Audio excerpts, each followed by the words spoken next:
Good morning, good morning, good morning, good evening, good afternoon, wherever time of the day this video may find you. Thank you so much for returning to my channel if you are a returning viewer or one of my amazing subscribers. If you are new to my channel, then welcome, welcome.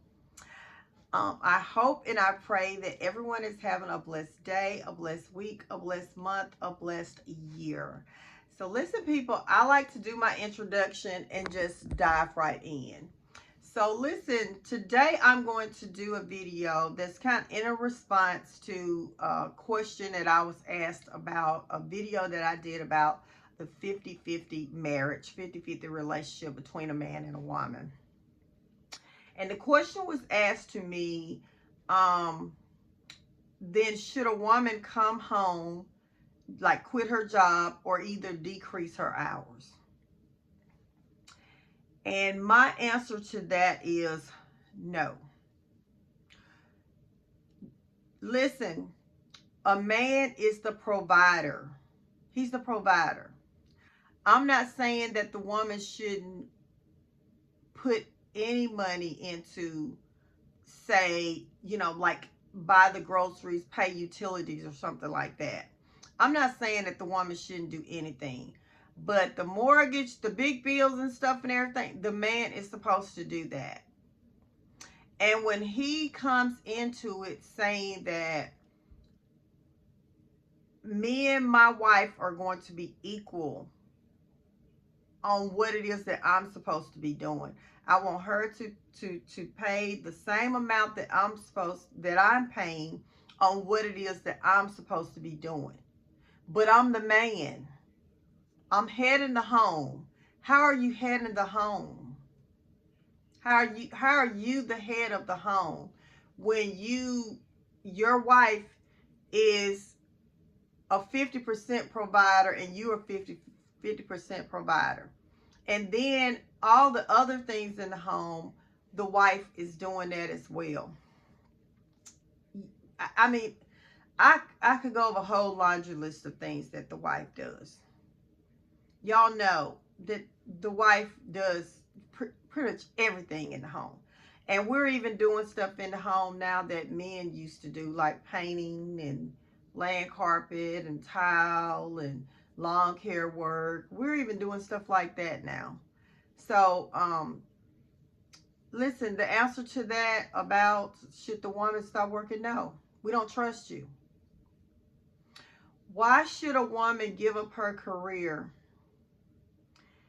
to come home to be up under the whole authority of a man that she does not trust? We have seen what y'all do to us. When you tell us we can't buy a $20 pair of shoes when you go buy a pair that's $200 and $300. When you tell us we can't buy a $15 shirt when you going out there paying $60, $70, $80 for a jersey. You see what I'm saying? You treat women like children. And you go out and spend and do whatever it is that you want to do, buying big, expensive toys and everything. Like, women do shop more than men do, but that's because we're also shopping for the house. We're doing things, buying things for the home. We buying things for the kids, for the grandkids and everything. So we do shop more than men. But if you take the things that we bought, like, and compile them all like in one, it's going to add up to less than probably one thing that y'all buy. Men buy expensive gifts. I mean, not expensive gifts. Y'all buy expensive toys, expensive things. The stuff that you want is expensive because it's the electronics and, just, y'all know what I'm talking about. If it's not on a vehicle level, it's electronics, it's gaming, it's whatever. It's costs a lot. And we women, we do sales. We things we like. Yeah, we're not spending near as much as what guys are spending. but men always telling us that we shouldn't buy things, okay? So no, we don't want to give up our job so we can come back home and be treated like that. Another thing, when men go out there and they cheat, and they cheat, and they cheat, and they cheat, and they cheat, and they lie, and they manipulate, and they mentally and verbally and emotionally abuse their wives. In the end, the woman, if she sat at home and didn't do anything, doesn't have a career and everything anymore, that man that cheated on his wife and mentally, verbally, and emotionally abused her, he feels like he owes her nothing. He owes her nothing. He wanted her to stay at home, or wanted her to work part-time, wanted her to depend on him. But in the end, when the divorce came, when she couldn't get him to stop cheating, then he feels like he owes her nothing. We have to protect ourselves from you. This is why women aren't giving up their careers or cutting down their hours, because if we do, we don't trust y'all to do right by us. This is why we can't do it. So no, we should not have 50-50 with our husbands. But that doesn't mean that if the husband takes on more responsibility that we should quit our jobs. Listen, I've never talked about this, but I'm going to talk about it now. The 50-50 thing is really part of the main reason I ended up in divorce. Okay? There was a time when I was making more than my ex-husband. And I never once threw it up in his face. There was a time when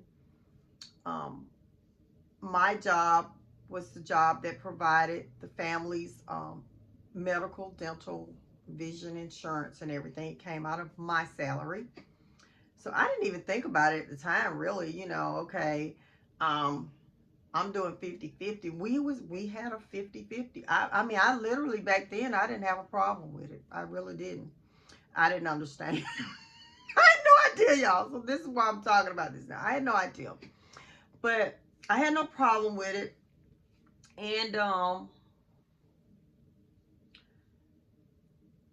anyways, I didn't even realize to our divorce, when I was gathering up documents, that I actually, even after I was putting in half of the money to the account that was allocated to pay our bills and our affairs for the home, when I was looking at my checking account back then, I had to get printouts and everything for the divorce. I was literally taking my money my money I had left over, and I was still spending it on groceries and stuff for the kids and stuff and things for the house and everything. So I literally was taking all my money and putting it into the home and the family. I didn't realize that. Yeah, I was putting 50-50 over there, and that was like bills and allocation. But I was still spending all of my money. When I looked down at that bank statement, literally, I was still spending money on groceries and stuff for the kids, and us going out to eat, just different things, fun for them, the Chuck E. Cheese and this and that, blah, blah, blah, blah, blah. I still was spending all my money on the family. I was. But like I said, I didn't even realize it. I didn't realize it. And I never thought about, well, you do know that the health insurance and everything, that's coming out of your salary. So, you actually, if y'all was going to do 50-50, that should be subtracted from that. I never thought about none of that. Like I said, the divorce stuff came up, and that's how I seen all that. But let me explain to you why it ended up being one of the major reasons. I was diagnosed with lupus in 2006. And within 2 years, it started affecting my physical ability to do what it is that I was doing at the time. So I left there and went to another job, and things actually got worse there. So I ended up having to stop working altogether. And my ex-husband had to start, paying, it was a few $100s more than he normally would have had to pay into our joint account for that's allocated for the bills and everything. He was so mad about that, y'all. Like, literally, he just started like being so mean to me. He was just so mean to me. It was just one thing after another. But it really got bad. I'll have to do that on another video. It was after a visit that a trip he had went on with his mother. When he came back, it was like a light switch. Like a light switch. I have to do that on another video because that's some serious stuff too. It's another topic. But short story, part of the story is just, to make it short, my ex was very bitter and angry with me because I wasn't able to do the 50-50 anymore. And he always complained about bills. I never understood it. I really didn't. He would go and get cars, and his car notes was always way more than mine. I was very modest, I kept my car notes within a certain range, like regular person range, but he would like, oh, his car notes would be almost $300 more than mine would be. Yep. Yep. And he kept it like that all the time. But he would do things like that, and he would complain. He'd, make decisions, financial decisions, and then he'd just be complaining all the time about it. Because, of course, you go and do that. That's outside the budget, so you got to put in extra money because that's outside our budget. We had a budget, okay? But anyways, and I was the one that was responsible for making sure all the bills got paid. He never had to deal with any of that. He just, distributed money into the account. I distributed money into the account, and I made sure that all the bills got paid. But anyways, he was very bitter with me about that. And he literally, just started just being really low down and mean to me. He went from respecting me, listening to me, respecting my opinion about things, to basically telling me to shut up and I was stupid and he didn't have to listen to nothing I had to say. It was wild, y'all. But I know that is the reason why he was so upset, because even 15 years later, when I finally got up the nerves to file for divorce, I didn't know he had went out there, and because at that time too, we used to sit down together and talk about everything. We didn't make financial decisions without each other. But once he started, where he was putting more into the bills, and he was making more money than me, bringing in more money than me, that he just abused his authority. He pretty much was like, I can do what I want to do to you. What you gonna do? Where you gonna go? And I wanted out then. And I had been bringing it up and doing, I've talked about it on other videos for 15 years, at least 5 different times I tried for us to do a non-contested. But he thought I just couldn't make it without him. He thought he really, really had the upper hand on me because I had these physical limitations. I don't like talking about it a lot, but I do. But anyways, how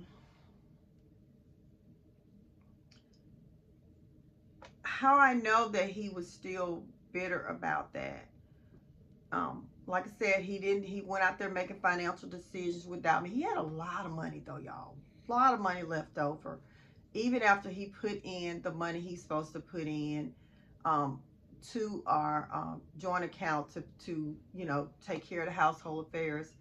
Even though he was paying a few $100s more than he used to pay, he still had a lot of money, y'all. I don't want to tell all this, but it was a lot. It was a lot more than hundreds. It wasn't hundreds, I'll tell you that. Anyways, but he went out there and got in debt with all of that money. He went out there getting cards and letting people talk him into getting loans and this, and that. He also had this business where he was just wasting money. Just it was a retail where he would buy things to sell, and you say you buy 30 of them, you may only sell 5 of them, whatever. He's got thousands and thousands of dollars just in storage of money just sitting. And that's where a lot of the waste was going, but I'm sure it was going other places too. But anyways, so I understand now that that was part of his all over the place, that he had that stuff going on and I didn't know nothing about it. I actually found out about some of it because some statements had came to the house and I opened it up, and I was like, oh wow, stuff I didn't know about. But anyways, I didn't know it was as deep as it was, but it was. But anyways, so when I towards the end, when everything went down, it's a lot, y'all. That's what he started saying to me, things about money. He started bringing up stuff about money and lying on me, accusing me of things. I think he didn't like the fact that I was able to purchase things without his permission. Even though he had tons of his own to do, I don't even know why he's worried about little old me and what I was doing with buying for the house, myself and the kids and the grandkids. I'm doing things. I still was doing stuff for the house and the family. I really was. But to him, hey, I didn't give you permission to do that. You shouldn't be able to do it. But it had nothing to do with him. This was he had his extra money. I had mine. That was a problem too, y'all. It really was. But had we put everything together the way that he thought, we would have been coming up short on our bill money. So I always have had my accounts different. I've had an account that's allocated specifically for the bills and everything, and then I have an account that's my spending account. Then you got your savings. Okay, so I've always kept my things separate. That's just the way I function, and that way I don't have to worry about dipping into something that I don't have no business dipping into. Okay, but anyways, so what I'm trying to say is, my ex-husband was literally angry with me because he wanted us to get back to the 50-50 thing. Yep. He wanted us, in his mind, because, and I think it just comes from that this is what people are saying that's supposed to happen. So since people are saying that that's what's supposed to happen, and I had accepted it so willingly from the beginning, that he just felt like in his mind that that is how it's supposed to be. And he was pissed off, mad at me, because you're shopping and stuff, and what you could do is, if you was paying this 50-50, you wouldn't be able to shop any. It was a mess, y'all. I didn't mean to go all into my stuff. It's a lot. I could say a lot more, but what I'm saying is, people, no, we can't trust y'all. Like, in the end, with my divorce, I was such a good wife to my husband. I was not perfect. Um, but the way that he was acting towards the end, I literally had to shut down everything and just get in straight survival mode. Even though I have lupus and some other things going on, and he knows my situation, he tried to take the home from me. He wanted us to sell the house, and me, 55 years old, going on 56, with lupus, with an amazing resume, y'all. An amazing resume. Okay. But limitations. He wanted to leave me in a position where, I don't know, I guess I was supposed to go get an apartment somewhere until money ran out. Hoping and praying that the rent doesn't go up too high. In this economy that we have now, these people are going up rent $400-500 just because they want to. There was no way in the world I would be able to. Our home wasn't fully paid off, but there's no way in the world I was going to be able to get an apartment or home or anything in a decent place for what I pay for my mortgage. No way. No way. And I just can't go live anywhere. I've, you know, that's a long story too. But I've been traumatized to be around certain kinds of environments, and I just can't do it. But anyways, what I'm saying is, we can't trust y'all. Like, literally, in the end, I had done nothing wrong to him. And I had been trying to communicate with him for the longest. And he just was all over the place. He does have an avoidant attachment style. So I know it's from childhood trauma and everything, but, you know, it was killing me. It was mentally and physically taking me down, and spiritually. I literally had to get out because he was so aggressive. Never got physical, but those words, the mouth, everything. It was so bad I couldn't even stand his voice. Like, when he come home and I just hear his voice, I just get up.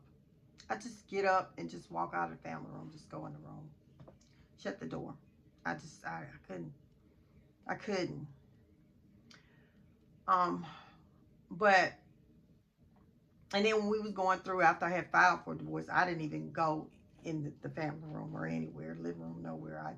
I went to my room with the door locked, double locked, and I walked through the kitchen, into the kitchen and cook or whatever, in the laundry room, and then out the door to my vehicle, or either the back door to with my my garden area and things like that. But I didn't. But what I'm saying is, people, the man is supposed to be the provider. No. Like I said, I didn't understand it back then. You know, I didn't have a problem with it, but it's so strange though that I didn't have a problem. You know, I was making more money than him, and I never brought it up. I never said anything to him about it. But he did accumulate more bills than I did. But, you know, I think in some ways in his mind, he might have thought I was going to make up the difference. But you're going to be a man, you know. And I didn't realize that us doing it 50-50 wasn't allowing him to be one, you know. But literally, this man kind of destroyed his marriage all about a delusion in his head that it's supposed to be 50-50, even though he had the money. He had the money. It did come from two incomes, and but he didn't know that I literally had things set up where if something had happened to the part-time, um we would have been okay. But I couldn't talk to him about that, of course, because he would have wanted to spend that. So anyways, what I'm saying is, people, I'm telling you, all this financial stress is going on. People are just overspending money. Like, I know for a fact that we had a good life, you know, other than all of that chaos that he had going on in his mind. Um, but there should have been no reason that we should have had any kind of financial stressors. Had, you know, good um, financial reasoning been happening in the relationship. Um, Most of these men don't even need 50-50 if they live beyond their means. If you go, you can't be a person making $40,000 and want to drive a $50,000-$60,000 vehicle. So you can't blame that on your wife. You can't be like, well, you know, you need to be able to pay 50-50 so I can go out here and buy this vehicle that's really above my income. You can't be a man that's, you know, if you make $40,000, then you need to get a vehicle that fits in your bracket. Your wife should not be the person that's making up for you to live beyond your means. Okay? She shouldn't have to do that. If you making $40,000-$50,000, you should not be out there buying no $200, $300, $400 shoes and all this different expensive stuff, and going to these games and doing this and doing it, spending all this frivolous money, but you want to do it. You don't want to change your job, your occupation. You just want your woman to make up for it so you can be able to live a life that's beyond your income. That's not how things are supposed to be. Your woman should not have to work to make sure that you are looking like you make a lot of money. That's not what should happen. Your wife should not have to go work to put in extra money, do a 50-50 relationship with you so you can look like that you making more money than you're actually making. No. So no, we do not. No, you need to not be 50-50. I think that it's more, should be something more like a maybe 75-25, something like that, or whatever. 80-20. But 50-50, that should not be happening in a marriage. No. No. No, it shouldn't. But anyways, listen, like I said, because women, we're taking our money, our other money, and spending it on the kids and everything anyway, the house, the kids, things that need to going on with the grandkids, you know, just we're still contributing to the family with that other money. You're supposed to be taking care of the necessities, the big things. But anyways, y'all, I hope I didn't go off too deep into my situation, but I wanted to kind of use it. But trust me, I'm hearing stories and stories and stories. I just gave you my own personal. So this is not just about my personal story, okay? This is an epidemic, y'all. I'm hearing stories after stories, not just people that I personally know. I'm seeing it, hearing it. My story, I'm hearing that online multiple times, over and over and over again, y'all. The same thing. So don't be like, well, Shar, that's your own personal. It is my own personal. I just shared it with you so I can kind of give you an idea of how I know personally that this is a real thing. But I'm not saying that I'm not saying that this is happening off of my one little situation. Okay? But anyways, no, men, we do not want to quit our jobs. We do not want to not have any income coming in so you can abuse us. No, we do not want to do that. What we want you to do is step up and be a man and stop cheating on your wives. Stop lying, stop manipulating, stop mentally, verbally, emotionally, and in some cases, physically abusing your wife. What we want you to do is get into that Bible and find out what it is that you're supposed to be a good man, a good husband, and a good father. That's what we want you to do. Anyways, I love y'all. I love you. I love you. And I'll see you on the next video. Bye.